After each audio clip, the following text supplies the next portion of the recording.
Nos acompaña José Ignacio García Hamilton. José Ignacio es abogado y miembro de nuestro Consejo Consultivo. Él va a estar moderando esta tarde esta charla con Roberto Kachanowski. Así que los dejo. Y también nos acompaña José Manuel, como siempre, en la moderación y ayudando acá con la parte técnica. Así que bueno, ahora le cedo la palabra a José Ignacio para que podamos comenzar. Bueno, muchas gracias Celeste, muchas gracias a todos los que nos siguen de esta manera virtual para tratar de capear el aislamiento social, que se va haciendo largo, me imagino, para todos.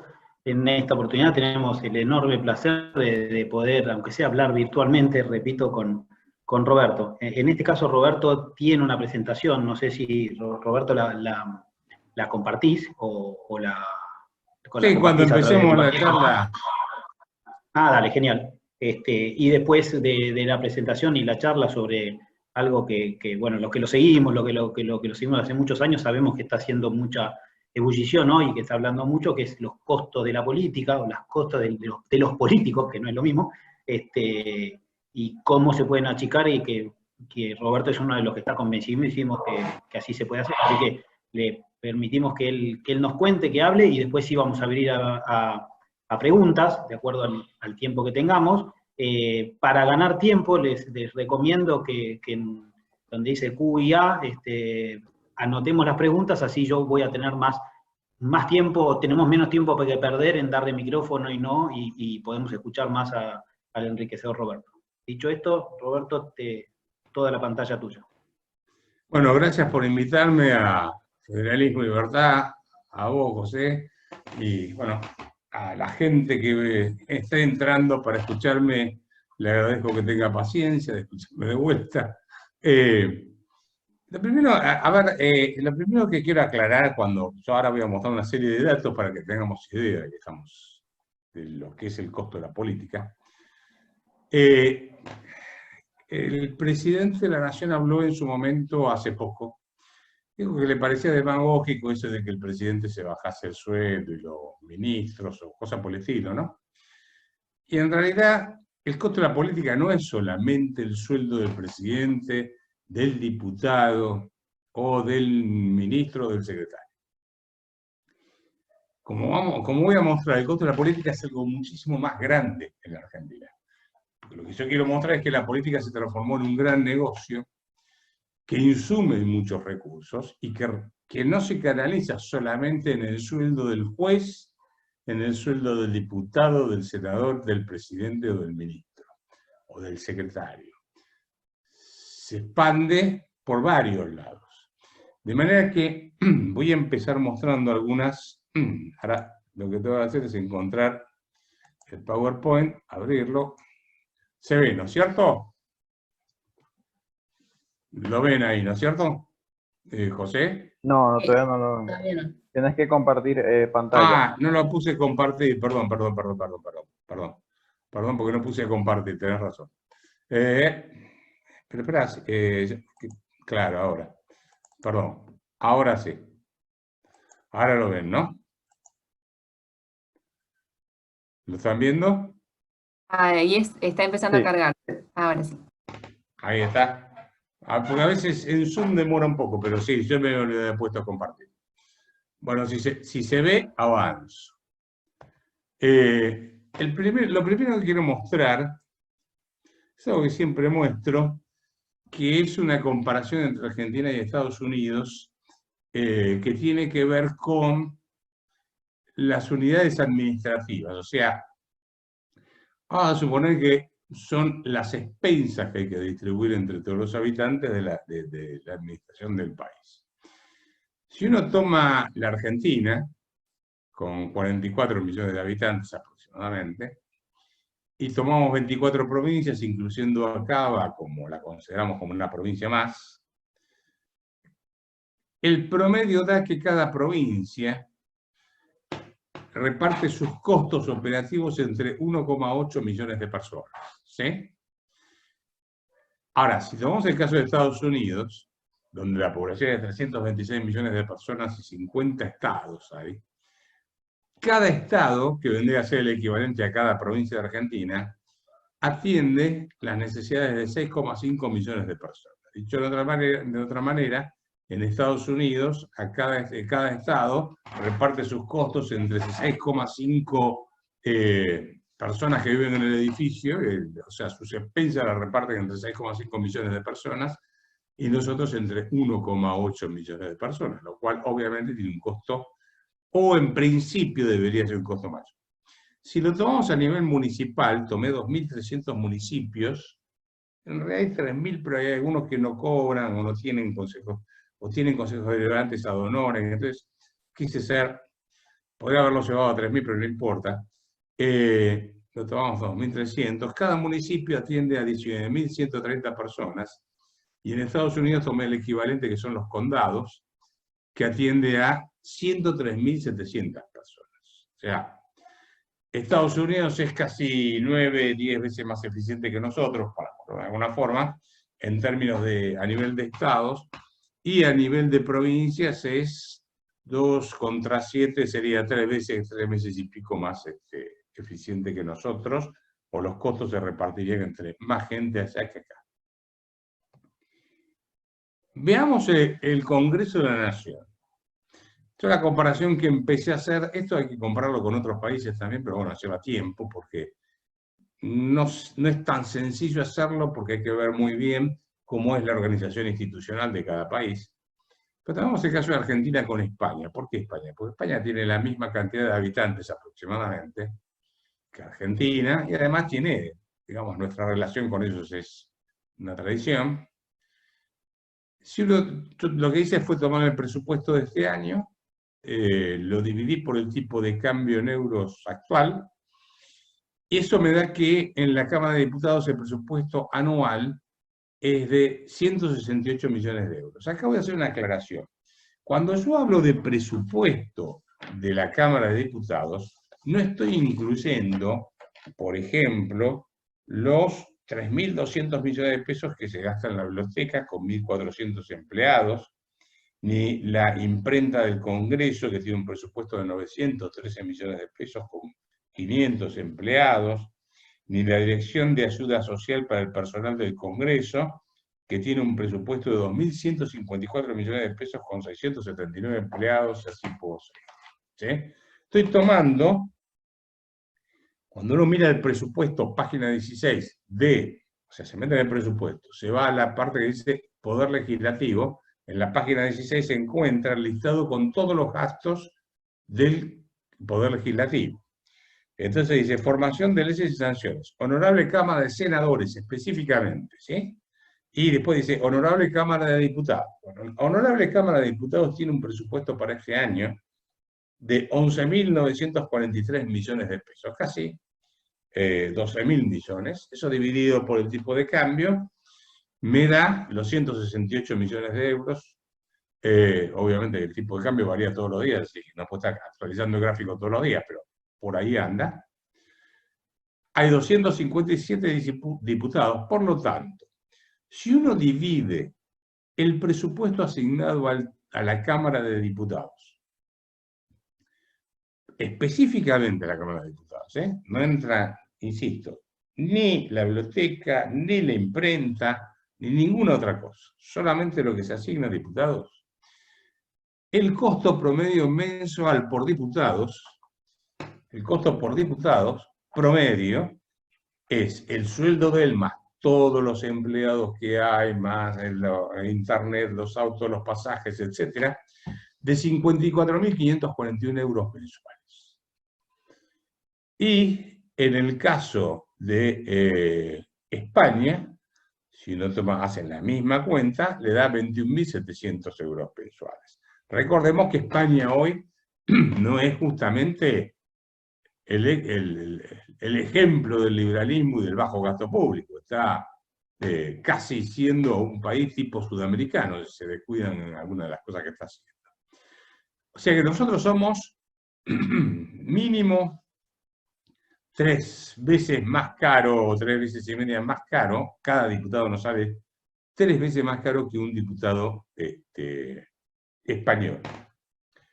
Si tomamos el caso de los senadores, haciendo el mismo ejercicio, llegamos a la conclusión que hay 72 senadores con un promedio mensual por senador de costo, este sí es dato de hoy, 201.714 euros mensuales.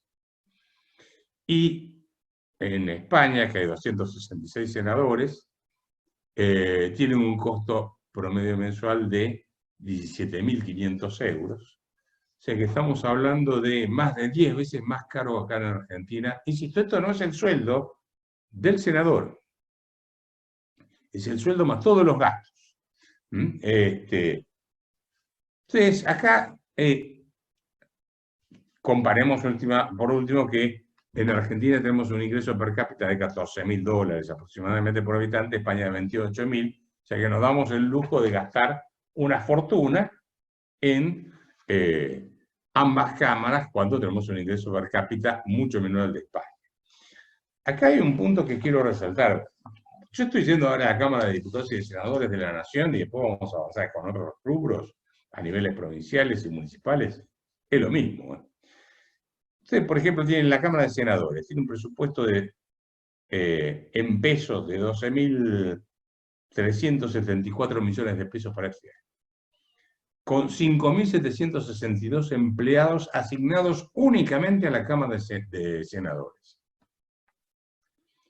Esto dividido, los 5.762 dividido los 72 senadores, le da más o menos aproximadamente 80 empleados por cada senador. Ahora, yo en su momento, cuando hice el ejercicio de ver senador por senador cuántos empleados tenía de planta permanente y planta transitoria.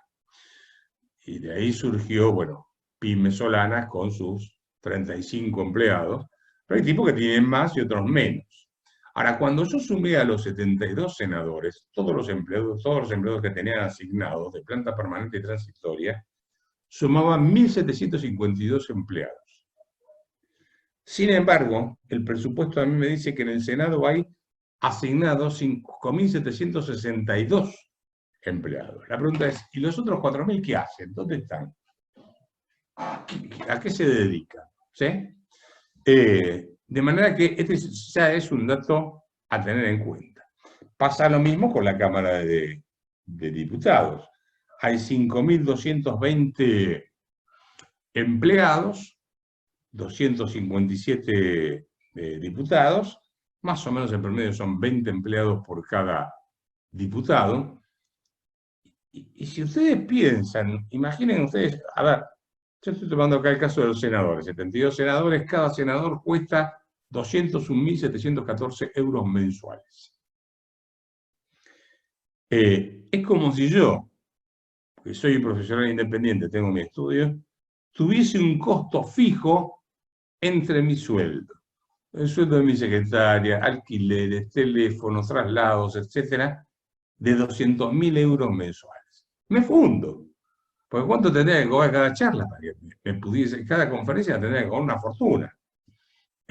Claro que no es este caso, bueno, no entran, ¿no? Los 200.000 dólares en esta, José, creo que no. No, lamentablemente 200.000 euros, pero le digo, si ese fuese mi costo, me fundo. Entonces, claro, lo que pasa es que ellos no lo tienen que pagar en forma directa. Lo pagamos nosotros, los contribuyentes. Ahora, ¿por qué hay toda esa gente? Bueno, a mí lo que me pasó cuando yo publiqué en su momento en Infobae, uno por uno los senadores, la cantidad de senadores que había, etc., me pasó algo curioso. En el celular tengo el Google Alert, que me avisan cuando me insultan, cuando me hablaban, etc. ¿Sí? La mayoría de las veces son insultos últimamente, pero no importa. Y entonces ahí me avisa, ahí aparece la nota.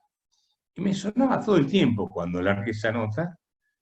Y claro, eran ¿qué pasó? Al poco tiempo, los diarios de las provincias empezaron a ver, hicieron el mismo ejercicio que hice yo, pero se metieron con los 3 senadores de cada una de las provincias.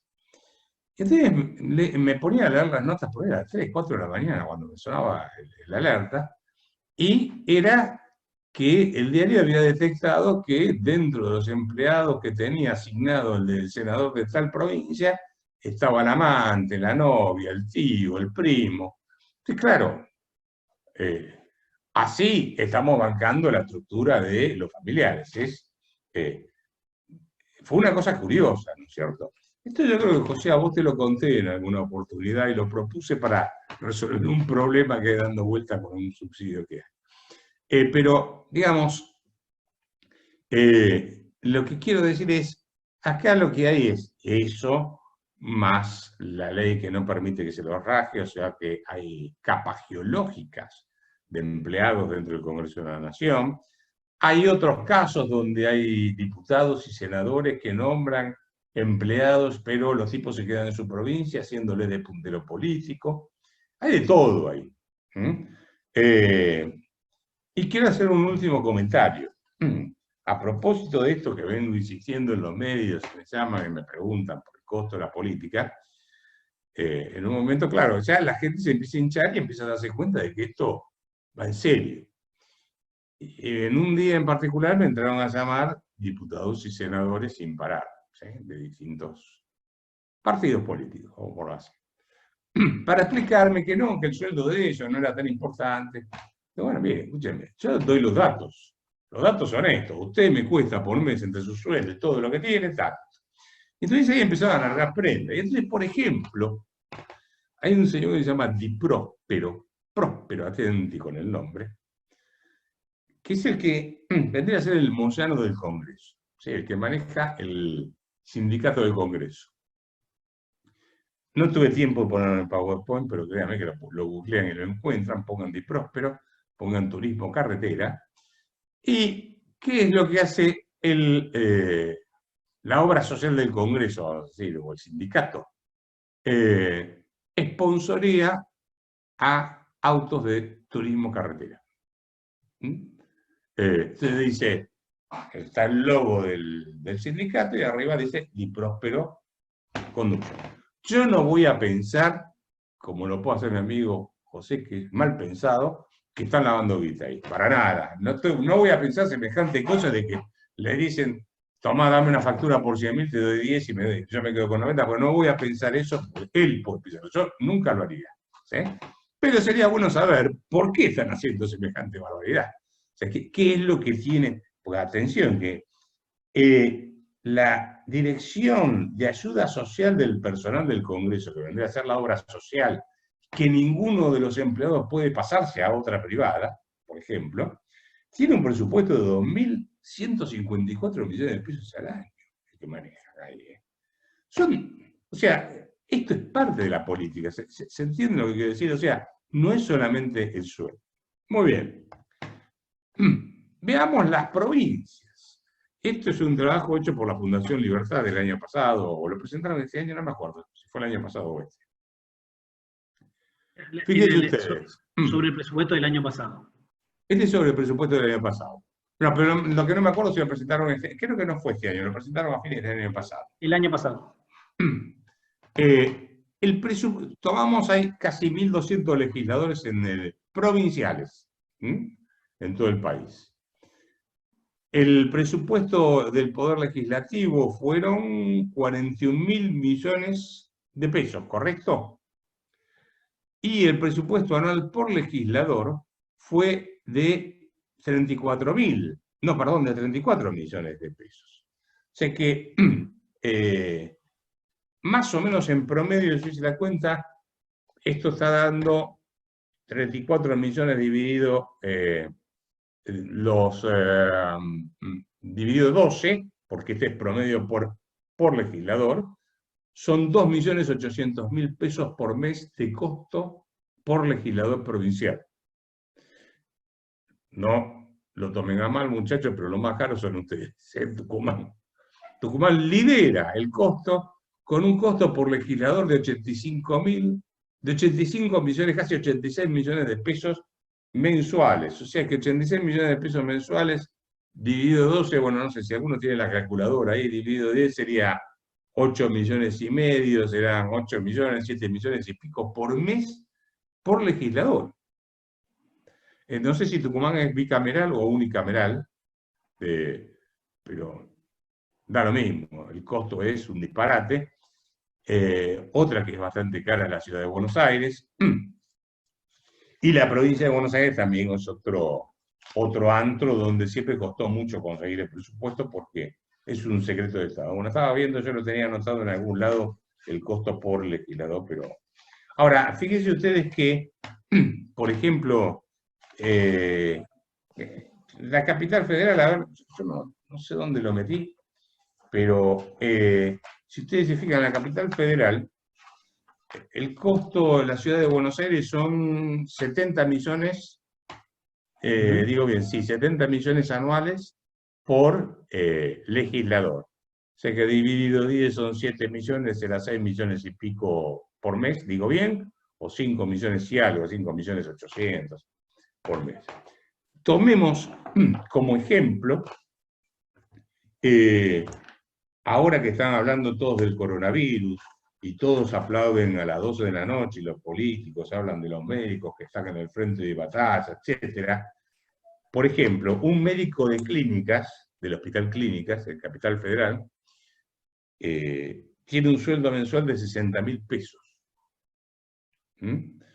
Y cada legislador nos cuesta, cada legislador de la ciudad de Buenos Aires, nos cuesta su sueldo más todo lo que hay alrededor, 69, había dicho 5 millones y pico de pesos por mes o alguna cosa por esto, 6 millones. ¿Sí? Esto está mostrando el grado de cinismo que hay en la política. Pues todos estos tipos se la pasan hablando. A ver, ¿por qué es tan caro un legislador hacia Buenos Aires? ¿Qué es lo que hacen tan complicado que tiene que estar todo el tiempo legislando? Yo vivo en Olivo, partido de Vicente López. Cuando vi el presupuesto dividido, el presupuesto del Consejo Deliberante de la ciudad del partido de Vicente López, dividido la cantidad de concejales, que son 24, me da un costo promedio mensual de 850.000 pesos por concejal. Entonces, acá empezamos a sumar nación, provincias y municipios solo en la rama del poder legislativo, es una fortuna. Falta trabajar intensamente los poderes ejecutivos y falta trabajar intensamente los poderes judiciales de cada provincia, y vamos a ver que es un disparate. Ustedes tomen, por ejemplo, la provincia de La Rioja, donde el 67% de los empleados, o mejor dicho, de la gente que trabaja en la provincia, trabaja en el sector público. O Catamarca, más o menos algo parecido, cosas por el... ahora bien, el costo de la política no es solamente los sueldos. La política es también darle plata al clientelismo político. Yo voy a saltar esto de los subsidios económicos. Voy a tomar, por ejemplo, el caso de las jubilaciones y de las pensiones. Fíjense ustedes que en el año 2003 había 3.300.000 jubilados y pensionados. De golpe llegó Papá Noel con el kirchnerismo y metieron 3,5 millones de personas que nunca habían aportado, y nos fuimos a... estas son pensiones no contributivas, yo creo que lo cambié. Esta es, ¿no? De 3 millones y pico nos fuimos a 6.800.000, hoy creo que ya está en 7 millones y pico 7 millones por lo menos, de personas que reciben jubilaciones y pensiones. O sea, que casi se duplicó la cantidad de personas. Esto cuesta, esto hay que mantenerlo. Ahora, esto es parte del clientelismo político. Me lo venden como una política social, pero yo no considero que es parte del costo político. Pensiones no contributivas, acá hay de todo. Una de las famosas es las pensiones por invalidez laboral. Ustedes saben que las pensiones por invalidez laboral es 76% del cuerpo no le permite trabajar a la persona y además tiene que ser indigente. En el año 2003 había 81.539 personas beneficiarias de pensiones por invalidez. Llegamos a un pico en el 2017 de 1.063.000 personas, o sea, hay 1 millón más de inválidos aproximadamente en la Argentina, sin que haya habido un tsunami, un terremoto, una guerra, nada. De golpe tenemos 1 millón de inválidos más. Estados Unidos en la Segunda Guerra Mundial, desembarcando en las playas de Normandía, y que perdieron mucha gente, y en toda la guerra en el Pacífico, etc., tuvo entre heridos y muertos 650.000 bajas. Nosotros, sin haber desembarcado en Normandía justamente, tenemos 1 millón de personas con pensiones por invalidez.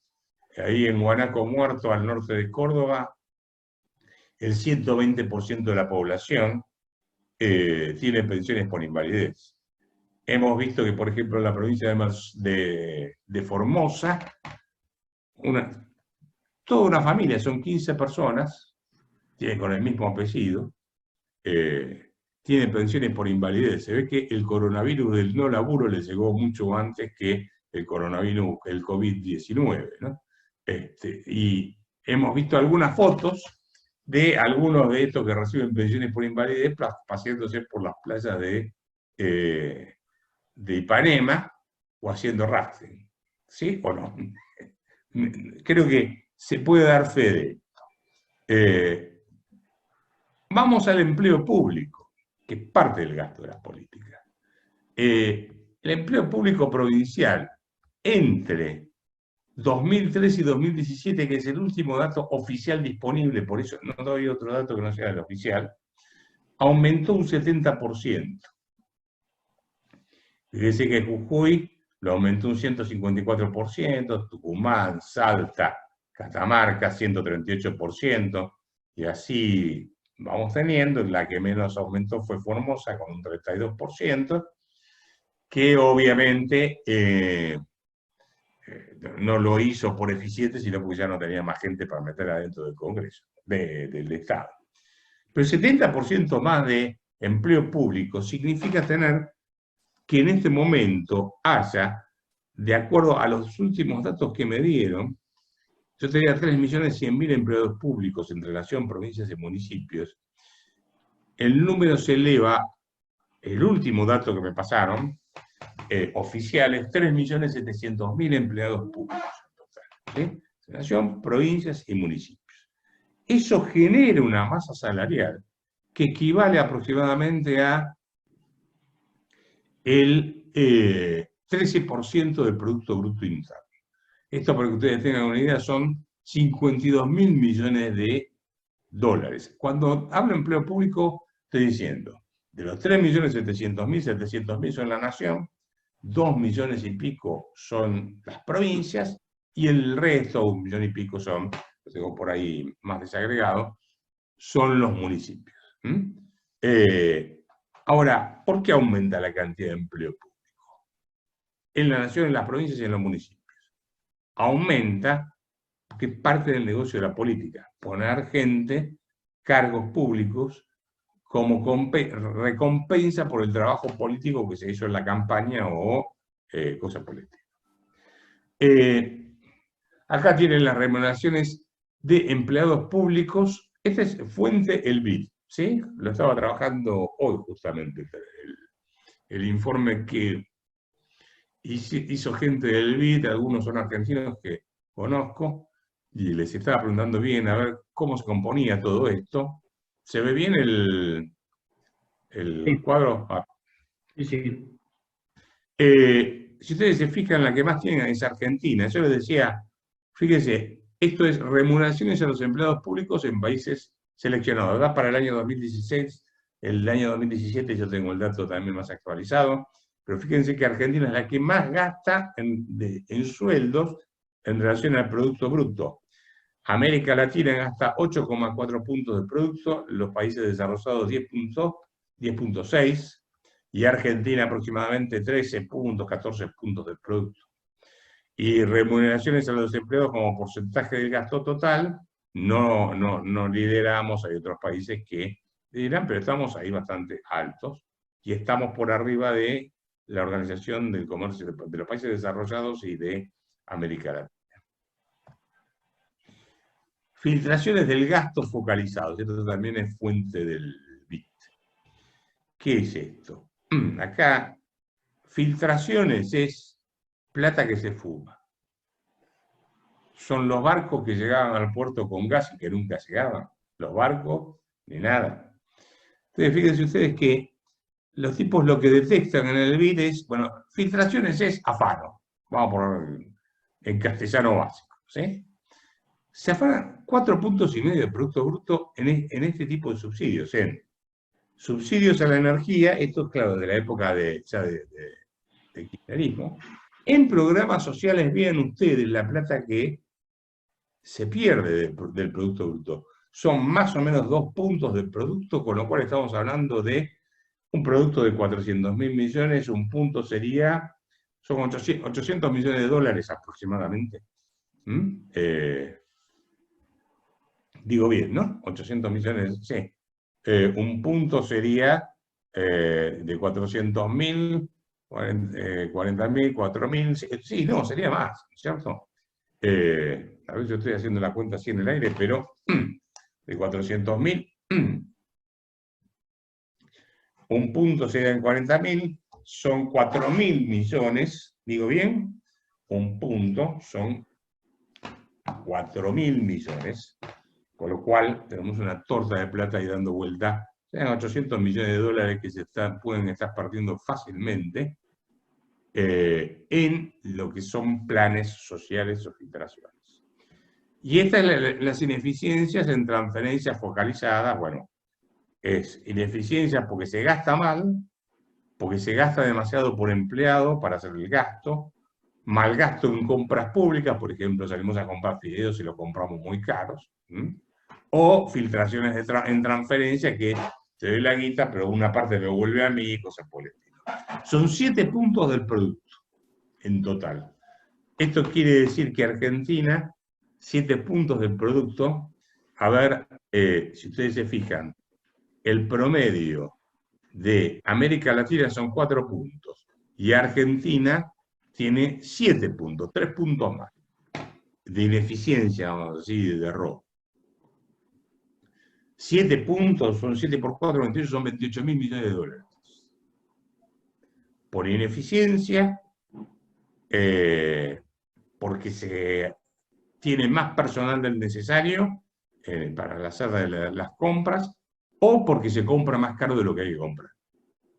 Entonces, ¿esto por qué pasa? Puede ser parte de la ineficiencia, pero gran parte se financia la política con eso. Bueno, estos son los aumentos de salario por provincia, vamos a dejarlo de lado.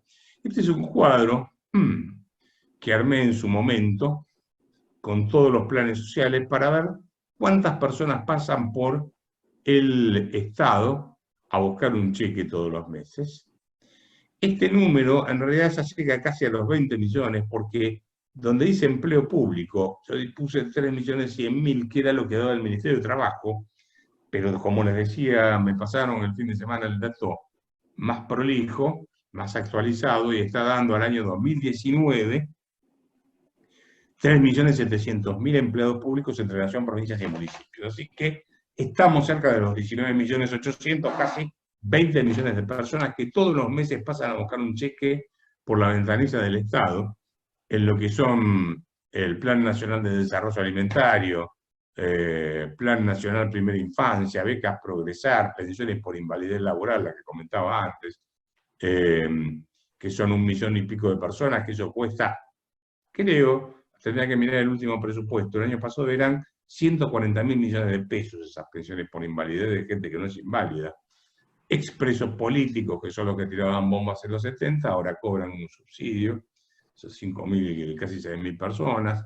Y ustedes, bueno, pueden ver ahí todos los rubros que hay, qué sé yo, no sé, hay programas que son, solo ellos saben de qué se trata, bueno, jóvenes con más y mejor trabajo, otros planes de empleo, seguro de capacitación y desempleo, seguro de desempleo, pensión universal, bueno, asignación universal por hijo, las jubilaciones y pensiones de los 3 millones que nunca aportaron, moratoria previsional 3.700.000, perdón, las jubilaciones y pensiones son los que aportaron, los 3.700.000 son los que no aportaron. ¿Por qué pongo a los que aportaron? Porque en realidad el sistema previsional de reparto funciona como, de la siguiente forma. Los que trabajamos pagamos un impuesto para mantener a los que se jubilaron, y los que se jubilaron en su momento pagaban un impuesto para mantener a los que estaban jubilados en ese momento. En total, más o menos son 20 millones de personas que todos los meses pasan por la ventanilla del Estado a buscar un cheque. ¿Quién banca esto? Estos datos hay que agarrarlos con pinza porque con la pandemia ahora cambiaron seguramente. Estos son datos del Ministerio de Trabajo. Empleados públicos en relación de, perdón, empleados en relación de dependencia en el sector privado, al mes de diciembre había, o sea que, ojo, estamos hablando del mes de diciembre, no estaba la cuarentena, ¿no? 6.100.000 personas había. Los asalariados en casas particulares son las empleadas domésticas, yo no sé si considerarlo, me parece que no cambia mucho. Autónomos como yo, 3 millones, ahora 397.000, casi 400.000 estamos en extinción. Monotributistas están los que se bancan, los que no se bancan. Digamos que son 7 millones de personas o cosas por el estilo que hay dando vuelta, que tienen que bancar a 20 millones. Lo cierran. Es más, de este número, de los 6.100.000, hoy ya ni siquiera gran parte de esos 6 millones se pueden bancar a sí mismos. O sea que si no se pueden bancar a ellos, menos van a poder bancar a los otros. Si hasta antes de que empezase el coronavirus la gente no se podía bancar a sí misma, a estos 6 le costaba mucho, se puede imaginar que ahora, sin poder trabajar, el costo es mucho más alto. Entonces, yo digo, un país donde 7 millones tienen que bancar a 20, es un país, como siempre hablábamos con el padre José, es el país de la cultura de la dádiva en vez de la cultura del trabajo. ¿Sí? O sea, los políticos reparten para tener adeptos políticos, para que los voten después, en planes sociales y en puestos públicos. Por eso yo eso lo considero parte del costo de la política. Porque la Argentina derivó o degeneró la democracia en una competencia populista. A ver quién es el que ofrece regalar más plata de los tipos que laburan. Entonces, en ese contexto, para mantener contenta a la gente que me trabaje y que me vote, prometo darle cosas. Y que le doy planes sociales, le invento puestos de trabajo en el sector público, ñoquis, y todo ese tipo de cosas. O sea que hacer política tiene un costo que no es solamente el sueldo de los que están en el Estado, sino que es el sueldo más los tipos que nombro para tenerlos como clientes políticos. Por eso muchas provincias en realidad tienen caudillos provinciales, porque todos laburan en el Estado y tienen miedo de que lo rajen. Entonces, se crea de esa manera un caudillismo, y al tipo no lo mueven prácticamente. Pero lo que sí sabemos es que es inviable un país donde 7 millones tienen que bancar a 20. No llegamos a ningún lado de esa manera. ¿Y a qué nos llevó esta permanente cultura de la dádiva? Te doy y no labures. A la Argentina se construyó con trabajo, gente que venía a trabajar, y venía a trabajar, eran inmigrantes, en muchos, la mayoría de los casos, era gente sin gran formación, nuestros abuelos, nuestros bisabuelos vinieron a la Argentina, de Europa. Hay grandes debates entre Sarmiento y Alberdi sobre el tipo de inmigrantes, pero lo cierto es que vinieron básicamente de Europa, de Italia, de España, de otros países también, pero era gente sin gran formación, y vinieron a trabajar y construyeron el país trabajando. Y hoy quieren construir el país con planes sociales. Es imposible. Es imposible construir un país con esta cultura de estar repartiendo planes sociales para que todos me voten y vender planes sociales como toda campaña electoral. Sigo y muestro el resultado de todo esto. ¿En qué terminó Argentina? Yo decía antes, Argentina se construyó con la cultura del trabajo. En 1921 Argentina, estos son datos de Angus Madison, del proyecto de Banco Mundial. Angus Madison ahora falleció, pero entonces sigue el trabajo. Es calcular el Producto Bruto de todas series históricas a valores, en este caso, del año 2011. Dólares constantes. Es como una especie de número índice, pero son dólares constantes. Esto llega hasta el año 2016, la serie, tienen que actualizarla, la actualizan cada tanto. En 1921 Argentina tenía un ingreso per cápita de, redondeando, $6.000 por habitante. Tomemos Irlanda. Irlanda tenía un ingreso per cápita que era la mitad del nuestro, $3.400 por habitante. Irlanda, en el 2016, a valores de dólares del 2011, tenía un ingreso per cápita de casi $56.000 contra $17.000 nuestros, o sea que, más que duplicaba nuestro ingreso per cápita. Cuando nosotros empezamos más que duplicando de Irlanda. Déjenme hacer un punto acá. Irlanda, que ahí puse Irlanda, me falta, hay una además. Irlanda es un país que tiene un territorio más chico que el de Formosa. Irlanda no tiene vaca muerta, tiene 4.800.000 habitantes. No tiene vaca muerta, no tiene la pampa húmeda, no tiene qué es eso, el litio, no tiene nada de eso. Pero Irlanda, y nosotros tenemos 44 millones de habitantes, todo el territorio. Irlanda tiene hoy a valores corrientes un ingreso per cápita de $70.000 por habitantes. Y nosotros 13.014. Irlanda, nosotros cuando llueve, exportamos aproximadamente unos 70.000 millones de dólares al año. Irlanda exporta más de 400.000 millones de dólares al año. ¿Sí? Y no tiene vaca muerta, no tiene la pampa húmeda, no tiene nada de eso. ¿Qué pasó con Irlanda? Irlanda, a mediados de la década de los 80, empiezan las grandes transformaciones económicas, pues ellos dicen, bueno, ¿qué hacemos? O nos incorporamos a la Unión Europea y para eso tenemos que hacer grandes reformas como bajar el gasto público, reforma impositiva, etcétera, y tenemos que atraer inversiones, o nos quedamos languideciendo acá. Irlanda hizo las reformas, pero reformas de bajar el gasto público en términos nominales, es decir, 7% menos educación, 10% menos defensa, o sea, se hizo de esa manera. Y ellos hoy exportan 400.000 millones de dólares. ¿Qué exportan? La mitad de los 400.000 millones, 200.000 aproximadamente, son aviones, helicópteros, equipos de medicina para diagnóstico, industria farmacéutica, ese tipo de cosas. Si miramos el otro 50% es todo lo que tiene que ver con software, ¿sí? O sea, la industria de conocimiento, para ponerlo de alguna manera. O sea que Irlanda, sin tener todo lo que nosotros estamos teniendo, de vaca muerta, la pampa húmeda, etc., nosotros exportamos 70, ellos exportan 400.000 millones, o sea que ellos exportan 20 veces más, qué sé yo, 30 veces más. 3% de 21, no, qué sé yo, no sé, exportan 5 veces más. Disparada, una cosa disparatada. Tomemos el caso de Corea. Yo me acuerdo que se reían todo el mundo de Corea en Argentina. Decían los paraguas de Corea, los juguetitos de Corea. Ahora los coreanos no van a llegar a ningún lado. Nosotros teníamos en 1921 un ingreso per cápita de $6.000 por habitante, esos 1.000. Estoy hablando obviamente de Corea del Sur.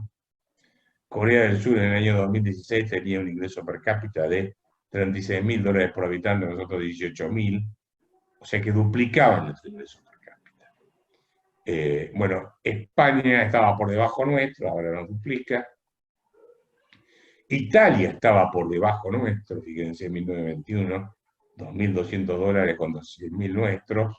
Italia, que tenemos mucho de ascendencia italiana, $35.000 contra $18.000 nuestros. Hong Kong, ¿sí? Que la serie empieza en el año 1950, tenía la mitad de nuestro ingreso per cápita, ahora más que duplica nuestro ingreso por cápita. Taiwán, 1.400 contra 6.000. Nosotros, obviamente, de nuevo, ahora 42.000 contra 18.000.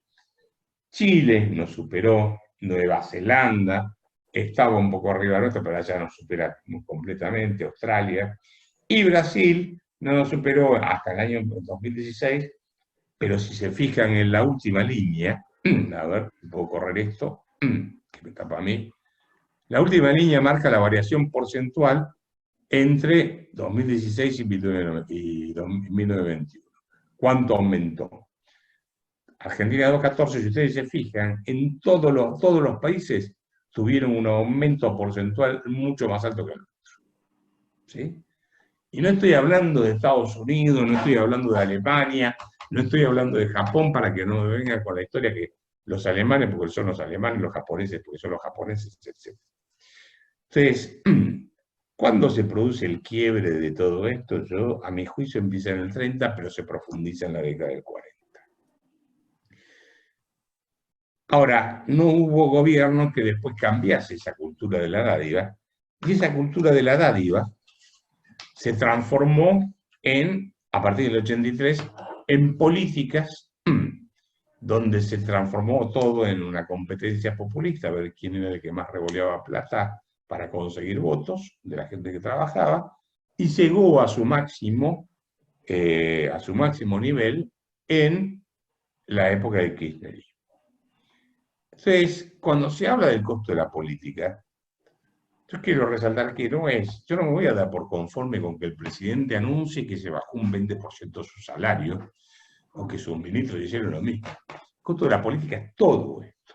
El costo de la política es revolear planes sociales, el costo de la política es nombrar empleados públicos por todos lados, el costo de la política es tener los costos que tenemos en los congresos nacionales, provinciales y en los consejos deliberantes, los empleados públicos en los ejecutivos, en los empleados públicos en los judiciales. El costo de la política es algo más que el salario del presidente y de los diputados. Es toda la música que ellos necesitan para mantener su negocio, que es la política. Ahora, ¿cómo se rompe? Bueno, una forma es estar contándolo. No es fácil romper esto, porque lo que uno tiene que ir a hacer es al dueño de este negocio, de la política, decirle, che, tenés que cerrar el boliche. Entonces, ¿pero vos estás loco? Que voy a dejar mi negocio para que vos después puedas vivir. Yo te voy a exprimir como pueda. Ustedes fíjense que el señor Heller, diputado, creo que es diputado, presenta un proyecto viene para el impuesto patria, no sé cuánto, y el tipo no labura nunca. Yo estaba dando, él ni el Congreso no labura nunca. El año pasado, en el 2019, cuando no hubo coronavirus, la Cámara de Diputados sesionó 8 veces, y la Cámara de Diputados y la Cámara de Senadores 7 veces, ¿sí? Pero el costo estuvo todo el tiempo. Ustedes me dicen, no, pero el trabajo está en comisión. Miré cuánto habían trabajado las comisiones. La que más trabajó fue la de Derecho Penal, y no me acuerdo, que tiene un nombre más largo, que fueron 30 días. O sea, laboraron un mes en el año en total. ¿Ok? Y estoy hablando del año 2019. Claro, están en campaña política los tipos. Seguimos pagando, pero por supuesto que yo prefiero que no vayan. O sea, no digo cerrar el Congreso, pero prefiero que hagan poco y bueno a que hagan mucho y cualquier desastre. Cuando a mí me dicen, me miden la eficiencia de los diputados o de los legisladores por la cantidad de proyectos que muestran, me parece un disparate. Porque un país no avanza por la cantidad de leyes que tiene. Al contrario, cuanto más leyes, menos libertades hay. Lo que sí creo es que estamos bancando algo que debería tener un costo muchísimo menor. Por ejemplo, el Congreso del Estado de Texas trabaja 140 días cada 2 años. ¿Por qué? Porque los tipos dicen, mira, en realidad no hace falta que estemos gastando en todo un Congreso un montón de plata, si lo que tenemos que hacer es aprobarte un presupuesto plurianual, gobernador, a las leyes que necesites para estos 2 años, y si nos necesitas, venís y volvemos a sesionar, y a los tipos le pagan un viático, y tienen sí un sueldo físico, un sueldo fijo mínimo, cosas por el estilo. Cuando Alberdi hizo la Constitución, y cuando se hizo la Constitución, el Congreso no sesionaba todo el año, ni siquiera tenía sentido hacerlo, porque el objetivo no era estar haciendo leyes todo el tiempo. En todo caso, lo que tiene que hacer el Congreso es controlar que el Ejecutivo no avance sobre los derechos individuales, tema que me parece muy interesante para debatir justamente en estos momentos, ¿no? Y eso es lo que no está haciendo, porque le delegó los poderes que no le tiene que delegar a través del presupuesto de la Nación, violando el artículo 29 de la Constitución Nacional, que cuando se le delegan los poderes absolutos al presidente, se los denomina infames traidores a la patria, de acuerdo a la Constitución, artículo 29, si mal no recuerdo, sí, el artículo 29, y se le delegó todos los poderes. Fíjense ustedes que hoy, nosotros en el mes de octubre votamos, entonces decían los políticos, cuando el pueblo vota es sabio, ¿sí? Porque elige a sus representantes y nunca se equivoca, el pueblo es sabio. 5 meses después, 4 meses después, 5 meses después, el pueblo es un montón de estúpidos, donde un presidente con un montón de supuestamente científicos que lo asesoran sobre el coronavirus, dicen cuándo podemos salir a la calle, cómo tenemos que salir, dónde podemos ir, dónde no podemos. O sea, consideran que somos todos una manga de tarados, dejamos de ser el pueblo sabio para ser el pueblo estúpido, donde nos tienen que ordenar cuándo podemos transitar, cómo tenemos que transitar, en qué lugares podemos transitar, quién puede transitar. Sí, o sea, dicho en otras palabras, el Congreso no está cumpliendo con la función que tiene que cumplir, que es el objetivo básico de limitar el poder del Estado. O sea que tenemos un Congreso carísimo y que encima no hace lo que tiene que hacer ni la justicia ni el Poder Judicial. Si uno corrige, y con esto termino, si uno corrige todos estos gastos de la política por la calidad, tiende infinito. Tiende infinito. Bueno, paro acá, José, porque creo que me excedí demasiado en el tiempo de charla, pero me embalo con estas cosas y tengo que dejar de compartir esto. Ahí volví. Espero que no los haya aburrido. Y pregunta cuando quieran. Dale, te entiendo que para nada, y nos pasa lo mismo, creo que en mi cara de haber sido muy elocuente y es la cara de todos, ¿no? Que nos vamos sorprendiendo cuando vamos escuchando estos números. Si quieren, para organizar la charla, creo que abajo hay algo que es para levantar la mano, pero ya hay algunas preguntas. Si querés yo te hago un poco ordenadas las preguntas esas, para dejar el tiempo a que los demás levanten la mano y José Manuel ahí organice quién hace preguntas en vivo.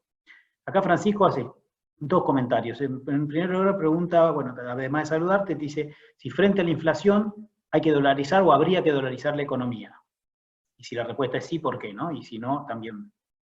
A ver, yo creo que el argentino ya dolarizó, de hecho, la economía. Que te voy a correr las pantallas, si se ve mejor. El argentino ya eligió el dólar como moneda. Para entenderlo bien, clarito.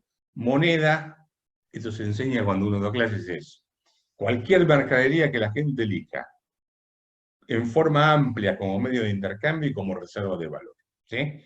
La barra de hielo en el medio del desierto del Sahara no es reserva de valor, se derrite. O sea que la moneda tiene que cumplir 2 requisitos. Ser aceptada ampliamente como medio de intercambio y ser reserva de valor. El peso no es reserva de valor. Por lo tanto, cuando a mí me dicen, che, van a emitir una cuasimoneda, digo, mira, ¿para qué van a emitir una cuasimoneda? Ya tenés una cuasimoneda, que es el peso. O sea, el peso es una cuasimoneda, pues no es moneda estrictamente, y yo diría, hay 2 opciones ahí, o dolarizar o establecer competencia de monedas, que cada uno hay que modificar el código, creo que hay que modificar el código comercial, ¿no es cierto? José, corregime si me equivoco, pero que cada uno haga contratos en la moneda que se dé la gana y tiene que pagar después en esa moneda, ¿sí? Si lo hace contrato con José en euros, lo hacemos en euros, en yenes, en lo que sea, ¿sí? O en pesos, no importa. ¿Qué va a hacer la gente? No va a querer el peso y se lo va a sacar de encima y se va a morir solo. El Banco Central va a tener que, si quiere que el peso sobreviva, y es como una competencia de hamburguesas. Si la hamburguesa es mala, la gente no la va a comprar y va a desaparecer del mercado, ¿sí? Bueno, si la mercadería que produce el Banco Central, que es el peso, no lo quiere nadie, va a desaparecer sola. Esa es otra opción, competencia de monedas. Esto está para el debate, ¿sí? Yo me inclino en general por la dolarización, pero acepto que la competencia de monedas es una buena opción. Muchas gracias. Si querés, ato con una pregunta que está un poquito más adelante, pero tiene que ver con algo que nombraste vos recién, nombraste al Banco Central. Y Y acá nos estaban preguntando si estás de acuerdo en cerrarlo o no. Como se está escuchando. El Banco Central nace en 1935. Y Argentina creció con caja de conversión, no con Banco Central. El Banco Central, la caja de conversión se cierra en 1914 con la guerra, la Gran Guerra, se vuelve a abrir en el 27 y en el 29 con la depresión se cierra, y en 1935 aparece el Banco Central, que al principio era mixto y Perón después lo transforma en público, totalmente. Yo creo que la verdad es que no tengo problema en que exista el Banco Central si hay competencia de monedas. Si se dolariza la economía, deja de tener sentido el Banco Central y pasa a ser una especie de control del sistema financiero.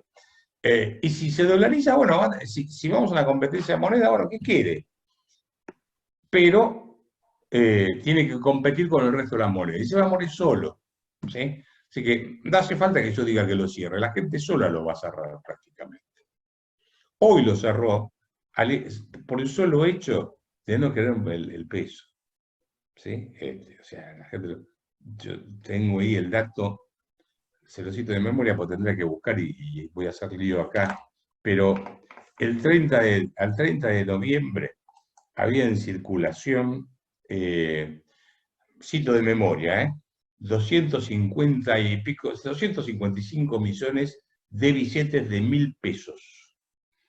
Hoy hay 450 y pico de millones de billetes de 1.000 pesos.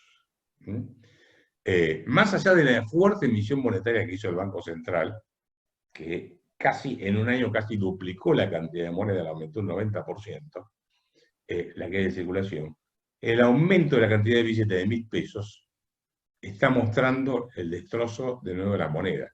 ¿Ustedes vieron circular billetes de $1.000? Si uno me muestra a un americano y dice, che, ¿tenés un billete de $1.000? No sé, debe ser para las transacciones bancarias por ahí, pero no existe eso. Sí, no sé si me fui... No, de hecho te iba a decir, de hecho en Europa está mal visto el billete de 500 euros, no casi que se elimina. Bueno, yo estuve en Londres, me tuve que volver, así que pero el año anterior estuve en España y en Italia, y en muchos lugares decían, no se aceptan billetes de 500 euros, ya lo estaban sacando de circulación. Sí. Yo me iría a otra pregunta y sí dejo a los que levantan, ¿no? Hay digamos, un poco más de calle, por decirlo de alguna manera, que pregunta el mismo Francisco, ¿qué recomendaciones le darías al asalariado? Y bueno, y después cuenta que le viene costando, digamos, pero más que nada es qué recomendaciones le darías, si es que le puedes dar alguna, en la situación en la que nos encontramos, ¿no? Que tiene que ver con lo que venías hablando vos de cómo están imprimiendo en estos días. Bueno, la pregunta es si ese asalariado primero está cobrando el sueldo o no está cobrando el sueldo. Es la cuestión porque, claro, no es chiste, ¿eh? Mire que de las 600.000 empresas que hay en la Argentina aproximadamente, el 30 y pico por ciento, el 32% son comercios. A eso hay que agregarle otro 5 o 6% que es gastronomía y hotelería. Cuando uno suma más o menos el 60-70%, está sin actividad, ¿eh? Por eso lo digo, el único que está cobrando el sueldo pleno hoy es el empleado público, ¿sí? No, pero el empleado en relación de dependencia, ese, si tiene suerte, está cobrando todo, si tiene suerte. ¿Qué le puedo recomendar si tiene excedentes? Mire, cómprese todos los dólares que pueda. A ver, cuando uno mira cómo está aumentando el gasto público y cómo está cayendo la recaudación tributaria, nos vamos de cabeza. Si no es una hiper, de casualidad que no entramos en una hiper, estamos en una mega inflación seguro. ¿Sí? No sé si contesté, y si no, si la plata no le alcanza, no sé qué decirle. La verdad que estamos en una situación atípica, ¿no? Sí, totalmente. No puede trabajar. Porque hay una situación mundial y un mundo que está con esta pandemia complicado, y además una situación interna nuestra de un gobierno complicado que no sabe bien para dónde ir, ¿no? Nos agarran el peor de los mundos, claro. Sí. Acá hay Pablo Salvador pregunta, ¿qué sería menos malo? ¿Que emita más el BCRA o que se emita más el central o que aparezcan las cuasimonedas? Insisto, en lo mismo. ¿Para qué vamos a emitir cuasimonedas si ser peso es una cuasimoneda? O sea, ¿para qué? Si vamos a hacer la chanchada, hagamos una chanchada, no hagamos varias chanchadas distintas, ¿sí? Las cuasimonedas sería el patacón o... que en realidad funcionan como bonos que emiten, porque tienen que, salvo la provincia de Buenos Aires que puede emitir, la provincia de Buenos Aires podría emitir moneda por la Constitución, por los pactos preexistentes, el resto no. Y tendría que emitir un bono con algún interés que tiene que pagar. Pero que en realidad sería una especie de moneda que se usaría para... Ahora, esos papeles no se comen. Esos papeles no lo uso para viajar. Son papeles. Entonces lo que vamos a tener es un montón de monedas dando vueltas con cada vez menos mercaderías circulando si no se trabaja. A ver, yo creo que va a llegar un momento donde las provincias van a tener que decidir, depende de lo que haga el Banco Central. El tema es así. Las provincias viven en general, en gran medida, salvo 4 o 5 provincias que tienen un ingreso propio importante, de la coparticipación federal. Los ingresos tributarios vienen cayendo fenomenalmente, el ingreso IVA de GI viene cayendo. Ya en el mes de marzo, que es el devengado del mes de febrero, estuvo 30 puntos por debajo de la tasa de inflación. Cuando venga el dato del mes de marzo, o sea, lo que se devengó en marzo, que se pagó en abril, que va a aparecer en el mes de mayo, con toda la cuarentena va a ser una lágrima. Y cuando veamos el de abril, que fue casi todo el mes cuarentena, el IVA va a ser, porque si no vendo, no pago IVA. ¿Estamos de acuerdo? Ahora, ¿qué pasa con las provincias? Las provincias, estaba viendo el dato el otro día, del total de los impuestos provinciales que cobran, el 73% promedio en las provincias, algunas que un poquitito más, otras un poquitito menos, 73% viene de ingresos brutos. ¿Sí? Ingresos brutos está ligado a lo que se venda. Si no se vende porque está la cuarentena, las provincias no tienen caja. La nación tampoco tiene caja. La única caja que tienen, a ver, ¿cuáles son los mecanismos de financiamiento? Impuestos, que la gente lo puede pagar. Deuda interna, que Argentina no tiene crédito interno porque no hay ahorro interno. Deuda externa, que no tenemos acceso. Y emisión monetaria. Lo que queda es que emitan las provincias o que emitan la nación, una de dos. O que emitan las dos. O no paguen. Así que vamos de cabeza a un corralito. Yo diría, eso las provincias van a tener que decidir si la nación les coparticipa el impuesto inflacionario emitiendo para ellas o no les da. Eso es todo lo que está en debate. Si no les da, van a emitir sus propias monedas, creo. Está claro, y esto si querés lo engancho con una pregunta que hace David San Román, que te pregunta cuáles son las similitudes y diferencias que ves entre la situación actual, que para mí la explicaste claramente, y de aquella del 89 y también la del 2001. La del 2001 se parece en que hoy hay un corralito en pesos. En el 2001, recordemos, Cavallo puso el corralito, no se podían retirar pesos, y se podían sacar por cajero automático hasta 200 pesos por día, creo, una cosa por el estilo. Hasta 300, sí. O bueno, 300. Sí, pero hoy no sé cuánto te da un cajero automático, la verdad que no. Una cuestión de... Porque en realidad, ir a sacar por el cajero automático es la forma más fácil de contagiarse coronavirus. Y después está todo el mundo con los dedos ahí en un lugar cerrado. Pero bueno, es un gobierno de científicos, ¿no? Las piensan todas. Pero más allá de eso, yo no sé cuánto da hoy un cajero automático. 7.000 pesos, 6.000 pesos, no sé cuánto. Claro, ahora los efectos del coronavirus lo aumentaron, pero depende si sos cliente, si no sos cliente y demás, pero creo que son 15.000, ¿no? Son un montón. Bueno, en su momento era 250 pesos por semana, se podía, vi ahí que habían puesto, pero ¿cuánto me decías vos? No, eso es la época de Cavallo. ¿Vos me decís ahora cuánto?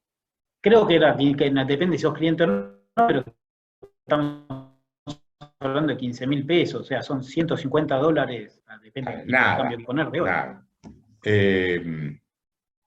De manera que, a ver, espérate, en la similitud con el 2001. 2001 es corralito, es lo mismo. Vos no podés ir a la ventanilla a sacar plata. Yo no sé si hoy sacó alguna circular el Banco Central definiendo qué va a ser el lunes. Lo que autorizó el Banco Central es a retirar dólares, nada más. Pero no autorizó a retirar por ventanilla. Por ventanilla de entrada podían ir los jubilados y los que cobran planes sociales. Creo que era la asignación por hijos o una cosa por el estilo. Después se agregaron para esta semana, con número previo que tenés que sacar por internet si conseguías, podías sacar dólares. Y después pero no podés sacar pesos. Y no sabemos qué va a ser la semana que viene. Yo la verdad es que no vi, hoy todavía no vi si sacaron alguna circular o no, si sigue el corralito o no. Pero lo cierto es que si vos no podés ir a la ventanilla a sacar los pesos, es corralito. Esa es la similitud. Con el 89, todavía no, a ver, las similitudes, creo que vamos a un proceso hiperinflacionario. Creo. Si sigue en este ritmo de emisión. Claro, todo depende de lo que haga el Banco Central, porque empezó a colocar de nuevo el ELIC para sacar pesos de circulación porque se asustaron, ¿no? Con lo cual estás diciendo que tiene un poquito, tenemos un combo, ¿no? Un poquito del 89 y un poquito del 2001. Tenemos un poco del 2001, sí, porque el corralón y la especificación viene con Dualde. Cavallo pone el corralito, nada más, no devalúa, ni confisca, ni... Lo que pasa es que una vez que vos pusiste el corralito, después es muy difícil salir, porque vos te podés imaginar a la gente que dijo, sí, yo quería ir a sacar la plata del banco y no me dejaba, ¿sí? Suponete que sale la circular hoy donde dice, el lunes se puede ir al banco a retirar plata del cajero, de la caja, ¿eh? Vas a tener una avalancha de gente que te viene a sacar la plata, porque el argentino está escaldado, está podrido, harto de que le confisquen los depósitos. Se lo confiscaron 3 millones de veces. Lo mismo con las AFJP. Bueno, perdón, yo me estoy extendiendo en las respuestas. No, me parece interesante. Yo te hago la última, dejando acá los que hay algunos que están levantando la mano por lo que me dice José Manuel, y pido disculpas a los que no se la pueden leer, pero que traté de agarrar las que me parecía dar más para una charla. Si pensás, y vuelvo a lo del gasto público, pregunta Clemente Babot, si pensás que la pandemia puede influir en la opinión pública sobre la necesidad de bajar y eficientizar el gasto público. Yo creo que es una oportunidad que tenemos, ¿sí? Es una oportunidad que tenemos para que la gente tome conciencia de este problema y presione a la dirigencia política para que haga esta reforma. Por supuesto que no son reformas que se hacen de un día para otro, y estoy pensando que mañana, de los 3.700.000 empleados públicos, queda 1 millón, y ni estoy pensando eso, pero sí empezar a mostrar un plan de reducción del empleo público. Lo que pasa es que acá se presenta un problema que vuelvo al mismo punto de antes. Sí, yo creo que es una oportunidad la pandemia.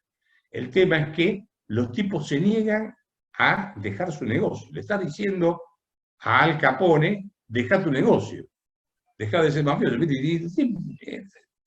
tipos no quieren ceder. Tal cual. Tal cual. José Manuel, ¿querés que abramos el micrófono? Bueno, tenemos un par de manos levantadas.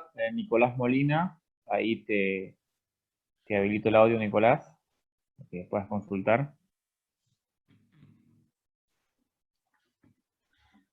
Para mí lo tiene clausurado todavía, ¿eh? Pero lo tiene clausurado. También me sale que lo tiene clausurado.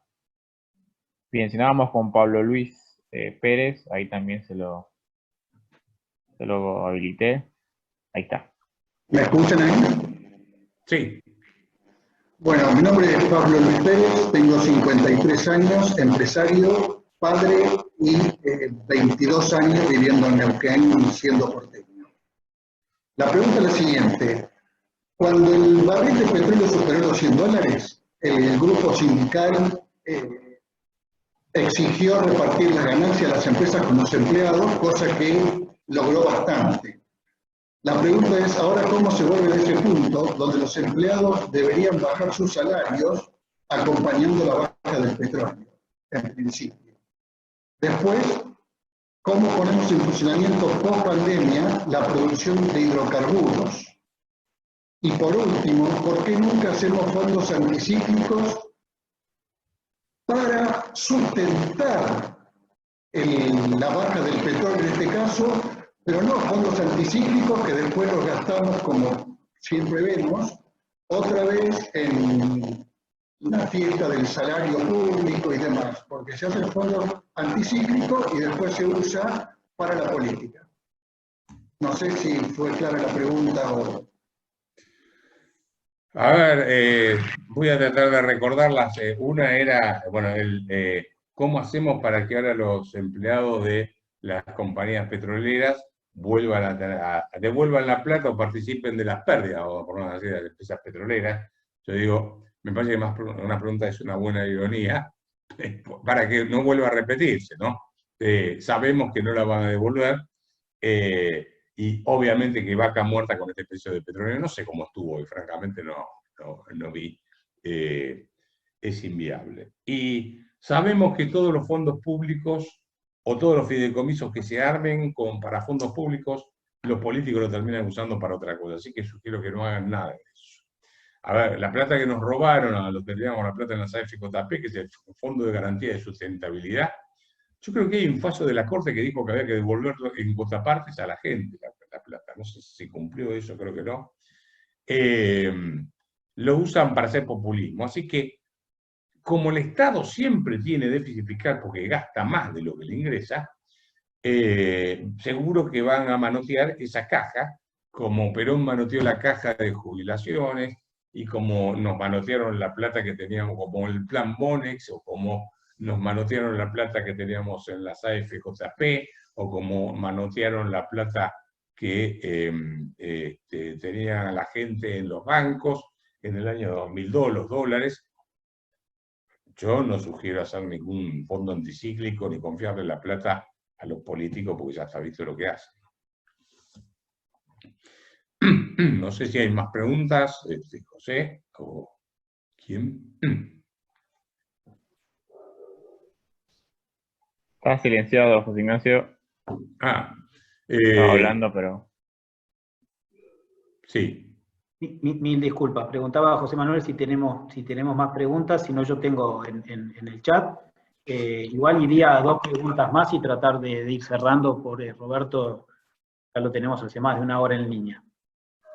Sí, tenemos la de... Yo a las 7:30 tengo que atender a La Nación Más, pero si no, bien. con gusto. Bernabé la tenía levantada, pero después la bajó, así que como que ya estaba en el ciclo. Si querés, haces una más bien en el chat y terminamos con las de Facebook, si te parece. Dale, dale. Ahí tenemos ahí Jaime, que la acaba de levantar. A ver, le habilito el micrófono a Jaime.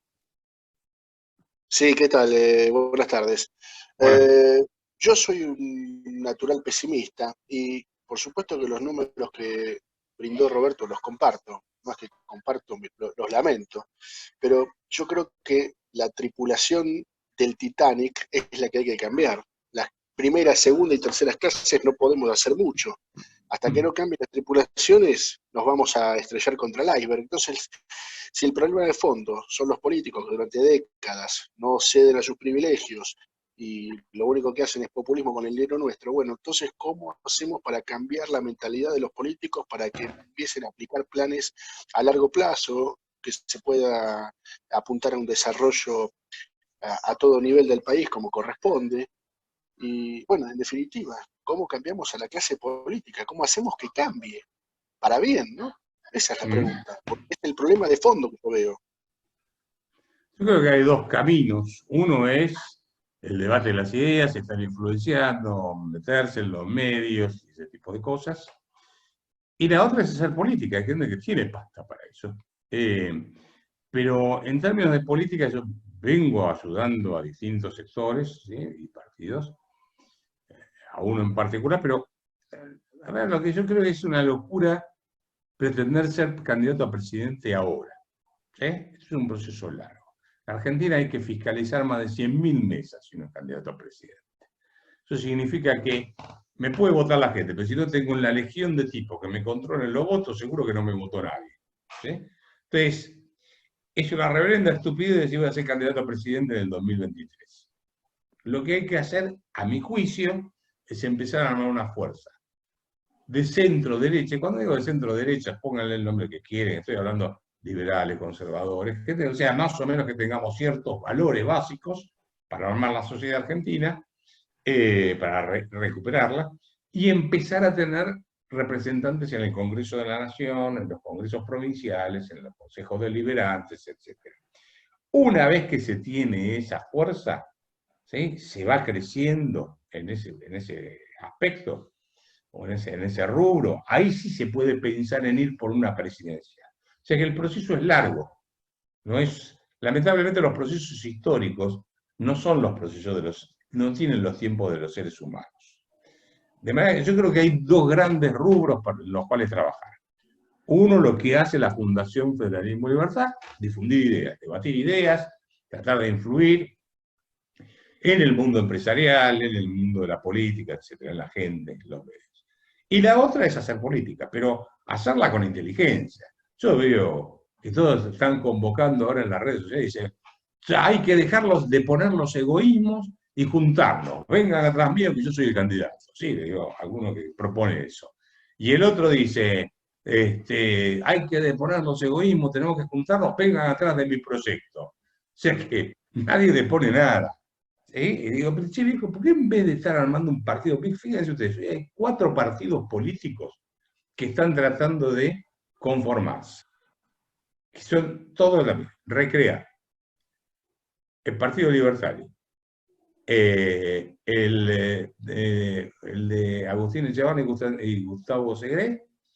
Y me está faltando uno más que no me acuerdo cuál es. Hay un cuarto dando vueltas por ahí. Entonces, la pregunta es, todos van a pescar a la misma laguna con los mismos peces. Si tenés un montón, si tenés 3, 4 partidos políticos ya armados, ¿para qué estás haciendo otro que nunca vas a llegar a formarlo porque no juntaste ni las fichas suficientes en la capital federal para hacer, por ejemplo, el Partido Libertario? Que me disculpen si hay algún libertario por ahí dando vuelta, pero nunca juntaron las fichas, ni en la capital federal llegaron a 700 fichas, y necesitan 4.000. Entonces, ¿por qué no se dejan de jorobar? Y se negocia con partidos existentes, que sean afines ideológicamente. Si vamos a buscar la pureza liberal absoluta, no llegamos ni a la esquina, ¿sí? O sea, vamos a hacer algo testimonial. Ahora, si queremos hacer política, tiene que haber grandeza del lado de los que tienen el sello de goma el partido, y grandeza de los que quieren entrar y dicen, bueno, dame cargos en la junta directiva, apoderados, etcétera, para que no me traiciones, y vamos, para adelante. Yo creo que eso es lo que hay que hacer, y esto va a llevar tiempo.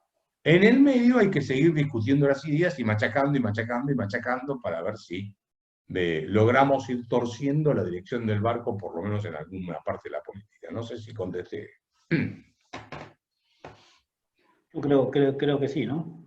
Y te hago dos preguntas más, Roberto, tratando de que me las contesten los 7 minutos que te quedan antes de ir a La Nación. Y con esto terminamos y estamos muy, muy agradecidos. Que son dos personas que nos siguen desde Facebook en este momento. Perdón que miro para abajo, que tengo las preguntas acá. Uno es José María Chevalla, que pregunta, ¿qué esperas o qué crees vos que nos vamos a encontrar a la salida de la cuarentena, especialmente a lo que se refiere al nivel de inflación? Y después pregunta, ¿cómo ves al sector textil en la Argentina? Y Sebastián Santos pregunta, ¿cómo hace un gobierno democrático para desarmar todo este gasto en el que bien explicaste durante más de una hora? Y muy importante, sin que lo incendien. Bueno, primero, la primera, ¿qué veo de inflación después de la cuarentena? No, yo antes de la cuarentena veo un problema serio. Ya en mayo, junio, acá vamos a tener un problema muy serio. Ya hoy el blue llegó a 100 y pico, ¿no es cierto? 115 o 117, bajó, después volvió a subir. El problema inflacionario lo veo mucho antes. Y la verdad es que cuando va a terminar la cuarentena no tengo la más mínima idea. Ahora, sí lo que digo es, ojo, porque si se estira demasiado, se van a caer empresas, y empresas que se caen después volver a abrirlas es muy difícil, ¿sí?